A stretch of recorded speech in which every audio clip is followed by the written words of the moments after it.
안녕하세요. 랩의 임주성입니다. 11월 20일 파두 리뷰 진행해 보도록 하겠습니다. 자, 현재 많은 투자자분들께서 불안해 하실 거라고 생각이 들고 있습니다. 내가 투자한 이 파두라는 종목은 주가가 반등하지 못하고 있는 상황인데 비트코인이나 미국 주식 관련된 종목들이 급등하는 모습을 보면서 나도 빨리 돈을 벌고 싶다라는 생각 때문이라고 생각이 듭니다. 그렇기 때문에 조급함이 생기고 불안한 마음이 드는 거라고 생각이 드는데요.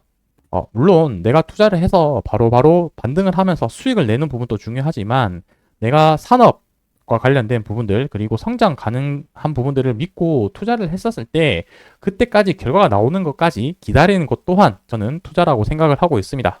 자, 그렇기에 파두도 현재는 그 성과를 이루기 위한 기다림의 과정이라고 생각이 드는데요. 그렇기 때문에 오늘 이 파도와 관련된 전방산업 관련된 이야기를 몇 가지 한번 해보도록 하겠습니다. 자, 최근에 반도체 가격 하락 내용들이 지속적으로 나오고 있는데 이 부분이 우리가 투자를 하고 있는 파도와 얼마나 연관성이 있는 부분인지 그리고 파도에 대해서 기술력적인 부분들 다시 한번 짚어보고 넘어가 보도록 하겠습니다. 자, 현재 메모리 반도체 가격이 지속적으로 하락하고 있다라는 뉴스 기사를 한번 살펴보고 넘어가 보도록 하겠습니다. 자, 우리가 여기에 내용을 살펴볼 때 사전적으로 좀 배경 지식이 있으면 좋은데 첫 번째로 메모리 반도체라는 거는 크게 두 가지로 나뉘어져 있습니다. 여기서 하나씩 좀 적으면서 말씀드려 볼게요. 이 메모리 반도체 같은 경우는 크게 D램이 있고요. 그 다음에 낸드 이렇게 두 개가 있다라고 보시면 될 것 같습니다. 그래서 우리가 투자를 하고 있는 파두라는 기업의 전방 산업은 결국에 낸드에 영향이 있는 부분이 있고요. 이 낸드 같은 경우도 크게 두 가지로 나뉘는데 두 가지가 이런 식으로 좀 설명드리겠습니다. 낸드가 결국에 SSD를 구성하는 부품이라고 보시면 될 것 같고 이 SSD에서도 크게 두 개로 나뉘는데 첫 번째는 고객용이라고 해가지고 개인 PC나 USB 쪽으로 사용되는 상대적으로 성능이 낮은 제품군이라고 보시면 될 것 같고요. 두 번째는 기업용이라고 해가지고 서버나 데이터 센터 쪽으로 들어가는 제품군이라고 보시면 될 것 같습니다. 그래서 파두의 전방 산업군은 이 기업용 SSD 들어가는 제품군이라고 보시면 될 것 같고 지금 현재 뉴스에서 나오고 있는 이 낸드 가격 같은 경우는 고객용 쪽으로 들어가는 낸드 제품군이라고 보시면 될 것 같습니다. 그러니까 결과론적으로 말씀드리자면 파두와는 그래도 전방 산업에 있어가지고 크게 영향을 받는 산업군은 아니다라고 보시면 될 것 같은데요. 그 산업군에 대해서 지금 고정 가격이 이런 식으로 크게 하락하는 모습이 나오고 있다. 이렇게 보시면 될 것 같습니다. 자, 그렇다면 과연 파두의 전방 산업은 잘 나오고 있는지 이 부분에 대해서 데이터를 한번 좀 살펴보고 넘어가 보도록 하겠습니다. 이 자료 같은 경우는 산업통상자원부에서 매달 수출 데이터를 집계를 하고 있는 통계라고 보시면 될 것 같고요. 여기서 이제 반도체 관련된 부분들의 수출 데이터를 보시면 될 것 같습니다.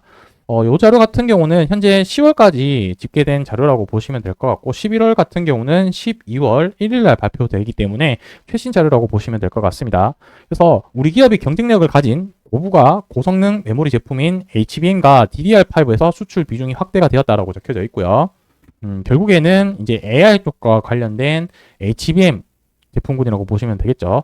그리고 이제 컴퓨터 SSD 등으로 해서 AI 서버용, 즉 기업용 SSD, 요게 엔터프라이즈 SSD라고 해서 ESSD 우리가 요렇게 용어를 기억을 해주시면 좋을 것 같습니다.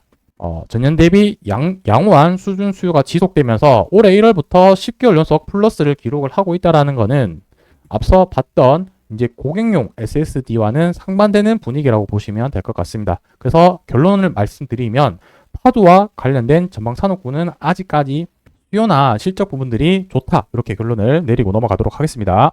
요 뉴스 기사 같은 경우는 9월 달에 나온 뉴스긴 한데 여기서 좀 우리가 짚어보고 넘어가면 좋을 것 같아서 한번 좀 말씀드리고 넘어가도록 하겠습니다. 이제 AI 수혜와 관련해서 제가 방금 말씀드린 ESSD의 60% 성장이 나누고 있다라고 보시면 될 것 같고 우리가 기억해야 되는 부분은 웨스턴 디지털이 지금 파두와 협력하고 있는 상태인데 이 웨스턴 디지털이 지금 시장 점유율이 10% 정도 차지를 하고 있다 이렇게 보시면 되겠습니다.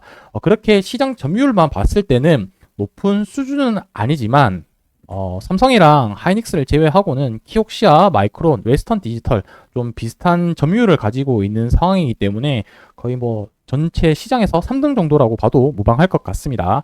어쨌든 좀 유의미한 시장 점유율을 가지고 있다라고 말씀드리고 싶고요.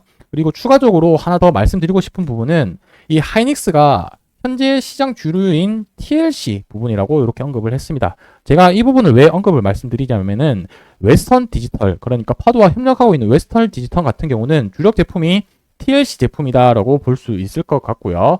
근데 하이닉스 같은 경우는 이 TLC로 기반을 하는 엔터프라이즈 데이터 센터용, 그러니까 ESSD 시리즈 제품을 내년 2분기에 양산을 시작을 한다라고 적혀져 있습니다. 하이닉스도 이제 기업용 SSD 같은 경우도 내년에 이제 한다라고 했는데, 우리가 좀 중요하게 봐야 되는 부분은 무엇이냐면, 파도 같은 경우는 지금 같이 협력하고 있는 웨스턴 디지털 관련해서 엔비디아 쪽으로 들어가는 이 블랙엘 제품의 시스템을 인증받았다라는 부분이 좀 유의미하다. 그만큼 기술적인 부분에 있어가지고 파도가 많이 앞서 나가고 있다라고 좀 기억을 해 두시면 좋을 것 같고, 최근에 엔비디아 이슈가 있었었죠. 엔비디아 이제 곧 실적 발표를 하는데, 항상 또 보면은 엔비디아 같은 경우는 실적 발표 전에 이런 이슈들이 항상 좀 발생하긴 하던데, 블랙엘 관련해가지고 이 서버 과열 문제로 또 출하 지연이라는 이야기가 나오고 있습니다. 그만큼 이 과열되는 부분들이 왜 과열되냐라고 봤었을 때 결국에 이 전력 소모 때문에 이 발열에 영향이 충분히 있다라고 생각이 들고 있고요. 그만큼 이 데이터 센터에서 이 전력과 관련된, 전력 소모와 관련된 부분들이 기술이 매우 중요하다라고 볼 수 있을 텐데, 최근에 파도가 이 발표한 이 기술적인 자료에 살펴보자면은 기술 경쟁 우위 지표라고 해서 시스템 전체 단위의 전력 소모량이 이 경쟁사 대비해서 25%가 낮다라는 것은 상당히 무엇보다도 가장 중요한 기술력을 가지고 있다라고 볼 수 있겠습니다. 앞서 본 것처럼 발열이 지금 생산을 지연할 만큼 큰 이슈가 되고 있는 상황에서 이 발열에 영향을 미칠 수 있는 전력 소모가 경쟁사 대비해서 25% 절감할 수 있다는 부분은 상당히 메리트 있는 기술이라고 생각이 들고요. 뭐 비단 엔비디아뿐만 아니라 다른 빅테크 기업들의 투자를 진행을 하더라도 아마 파도 이런 기술력을 믿고 이제 투자가 또 추가적으로 진행하지 않을까라고 개인적으로 생각을 하고 있기 때문에, 본격적인 실적 매출은 올해가 아니라 이제 25년도부터 본격적으로 기대해 볼 만한 가치가 있지 않을까라고 생각을 하고 있습니다. 자, 이런 관련된 내용들을 제가 지속적으로 저희 대업에서 전달 드릴 테니까 저희 채널 오셔서 관련된 내용 지속적으로 시청해 주시면 감사하겠습니다. 오늘 영상 여기서 마무리하고요.